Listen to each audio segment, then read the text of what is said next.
Hi friends, welcome back to my channel, and today I'm going to be sharing with you the 5 books that I would bring with me if I ended up stranded on a desert island. As always, grab your beverage of choice and let's get into it.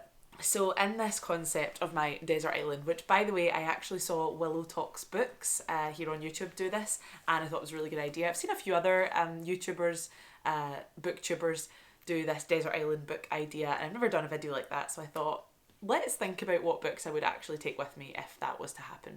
Now, for this idea to work, we are assuming that on this deserted island I do have food and I do have water and I am able to keep myself alive long enough to read these books. We're on a desert island for, I don't know, a year or two maybe. I don't know how long it is. I get 5 books, I have water, I have food. Honestly, doesn't sound that bad. Sounds pretty good to me. Like, can I do this, please? Can I sign me up? So yeah, it was really interesting when I started thinking about what books I would bring with me. And ultimately, it just came down to what books I felt ticked the appropriate boxes of things that I would need on my desert island to sustain me in some way. So we will get probably one of the most obvious ones out the way. So this first book that I'm bringing with me to my desert island is Harry Potter and the Goblet of Fire. Now, I love Harry Potter. These books were literally what got me into reading. I think I read the first book when I was like 8 or 9. I'm showing my age here, but it was round about when it had come out. So yeah, I think it was about 8 or 9. I mean, look how beat up this copy of this book is. Like, the pages are literally yellow. I think there's like sellotape. Yep, there is. There's like sparkly sellotape on the back. Yeah. This book has been through a lot. It's been through a lot. I reread this book so many times when I was younger. Oh my god, it's so dusty. Whew. So I am taking this to my desert island with me out of pure nostalgia, to be honest, but also because it's pretty big. Let's see how many pages it actually is. Oh my goodness, I've written on the back. I've written like about the unforgivable curses in the back of this book. That's slightly concerning. I'm a Slytherin, so I guess it makes sense. Oh my goodness, this book is 636 pages. I had no idea that's how long this book was. See now, like if a book has like 400 pages, I'm like, nah, too long. This is 636 pages. That's wild. Wow. Well, okay, yeah, so I guess it'll keep me entertained for a long time. And also, other reason I bring this is because I know I can read it again and again and again. I never get sick of reading or watching the Harry Potter films. That's just who I am as a person. So yeah, we're taking Harry Potter and the Goblet of Fire. Maybe I'll even treat myself to a new edition. I actually have the Slytherin hardback editions, so maybe I'd bring one of those. But I don't know, I kind of like the nostalgia of how much this book has fallen apart, so maybe I would just take her as she is. Okay, the next book is a little bit of a wild card for me because I don't really read a lot of poetry at all, but I'm going to take Violet Bent Backwards Over the Grass by Lana Del Rey.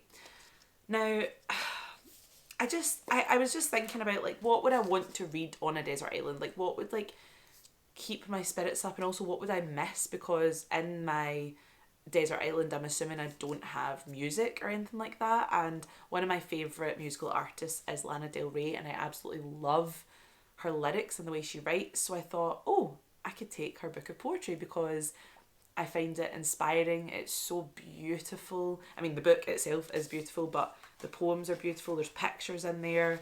I'll show you some of the pictures. So yeah, I just think that this would be a good resource for me in my desert island. Maybe I could try my hand at writing some poetry on the sand or something. I don't know.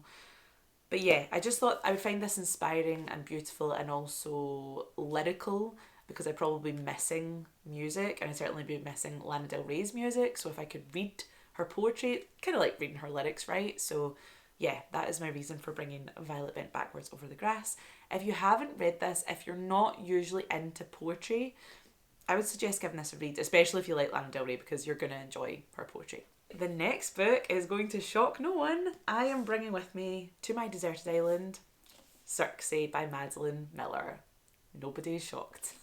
But there is actually quite a practical reason that I'm bringing Circe, apart from the fact that it is probably my favourite book at the moment. I read it a couple of years ago, can't get it out of my head, think about it all the time. It is literally about the title character Circe being exiled to a deserted island. So I feel like I would have a lot in common with Circe, rereading it on my own deserted island, and I just feel like that would like imbue me with a sense of camaraderie. I'd be like, I know how you feel, it's okay, we'll get through this. It's a great excuse for me to reread Circe because I have all the time in the world on my deserted island. I think I would feel a sense of camaraderie with her, and also like gain a lot of strength. She becomes quite a strong, empowered woman by having so much time alone on her deserted island and learning to fend for herself in exile. So yeah, I think it would make me feel really strong and like I've got a companion in Circe. So there we go. The next book I'm bringing with me to my deserted island is The Hunger Games by Suzanne Collins. I don't actually know I don't think I've done a full video where I've showed these off, but I got the Scholastic special edition copies of The Hunger Games for my Christmas this year. As you can see, they are stunning. This is the first one. I mean, they're absolutely gorgeous. The illustrations by Freya Betts, and I'm really excited to actually reread these, and I figured that if I was going to a deserted island, that would be the perfect opportunity. I absolutely love The Hunger Games, both the books and the films, and I'm obsessed. And I think, you know, they're all about survival, so I would probably need that on my deserted island. I think as much as there's a lot of tragedy in them and conflict, there's also a lot of hope in them. So maybe that would make me feel hopeful. I don't know. I just really, really love them, and I couldn't imagine being stranded somewhere and not ever being able to read them again, you know? So yeah, we're bringing The Hunger Games with us to our desert island. And last but not least, I don't have the physical copy of this book because I'm too nice and I gave it to my sister and my mum to read and I did not get it back. Or did I? Did I give it to my friend? I gave it to someone to read and haven't got it back. I probably just need to buy a nice copy of it anyway, but it is Where the Crawdads Sing by Delia Owens.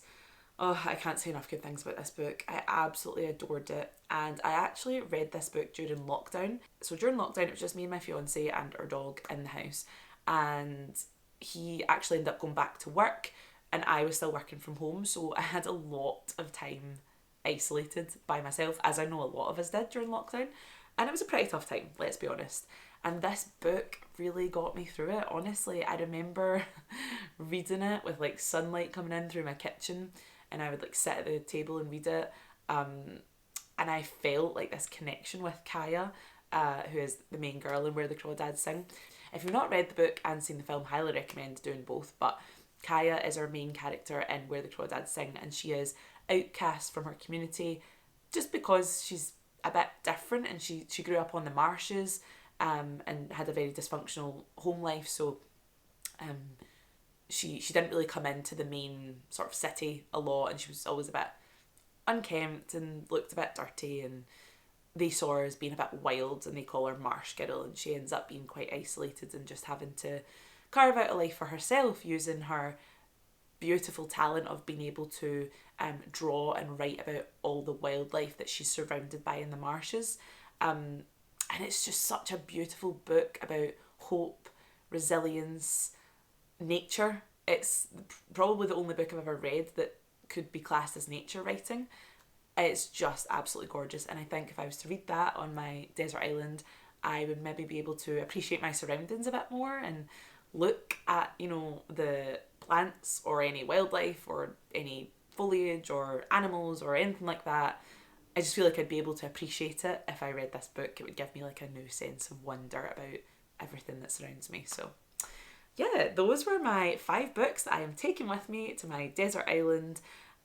Please let me know if you've read any of them, if you agree with my choices, or if you would bring different books. Yeah, let me know what books you would bring down below. I'm really, really interested. This was actually really difficult because there was like parts of me that was like, oh, you should bring a classic, or you should bring this book or that book for different reasons. It's actually really tricky. I could have probably done 10 books, but I just didn't want this video to be super long.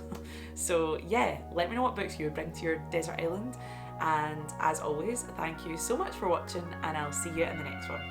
Bye!